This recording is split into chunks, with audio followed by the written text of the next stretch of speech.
ભરૂચ જિલ્લાના ડીએસપી સંદીપસિંહની સૂચના અને સીધા માર્ગદર્શન હેઠળ વાગરા તાલુકાના કેટલાક ગામોમાં વાહન ચોરી તેમજ ઢોર ચોરીના ગુનાઓ પ્રકાશમાં આવતા જેને તાત્કાલિક અટકાવવા તેમજ આવા ગુનાઓની પોલીસ દ્વારા ફરિયાદ નોંધાવવામાં આવે છે કે કેમ તે અંગે ગ્રામજનોની રજૂઆતો સાંભળવા માટે વાગરાના કોઠિયા ગામે પોલીસ દ્વારા ભરૂચ જિલ્લા એસઓજીના પીઆઈ એસસી ટરડેની અધ્યક્ષતામાં લોક દરબાર યોજવામાં આવ્યો હતો, જેમાં કાયદો અને વ્યવસ્થાની પરિસ્થિતિ મુદ્દે ગ્રામજનોની રજૂઆતો સાંભળવામાં આવી હતી, જેમાં ગામના કેટલાક જાગૃત નાગરિકોએ કોઠિયા માર્ગ પરથી થતી દારૂની હેરફેરને અટકાવવા સંદર્ભે જાહેર માર્ગ પર સીસીટીવી કેમેરા લગાવવા રજૂઆત કરવામાં આવી હતી।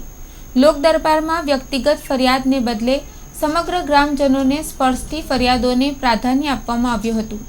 એસઓજીના પીઆઈ ટરડેએ ગ્રામજનોને કોઈપણ પ્રકારની ગુનાખોરી ધ્યાને આવે તો તાકીદે વાગરા પોલીસને સંપર્ક કરવા સૂચના આપી હતી। કોઠિયા ગામે યોજાયેલ લોક દરબારમાં Vagra PSI NS Desai, police staff, કોઠિયાના સરપંચ તેમજ ગ્રામજનો મોટી સંખ્યામાં હાજર રહ્યા હતા।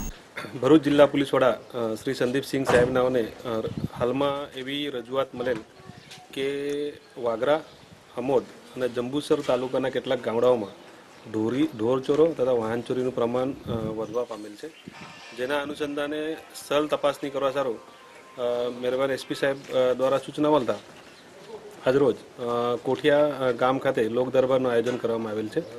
એમાં ગામના વિવિધ નાગરિકોનો પ્રશ્નો સાંભળવામાં આવેલ છે। ઢોર ચોરી બાબતે એમના જે રજૂઆત છે એ સાંભળવામાં આવેલ છે અને બીજા કોઈ પ્રશ્ન ગામને લગતા છે કે કેમ તે બાબતે પણ રૂબરૂ આવી લોક દરબાર મારફતે ખાતરી કરવામાં આવેલ છે। ગામમાં હાલ શાંતિ છે।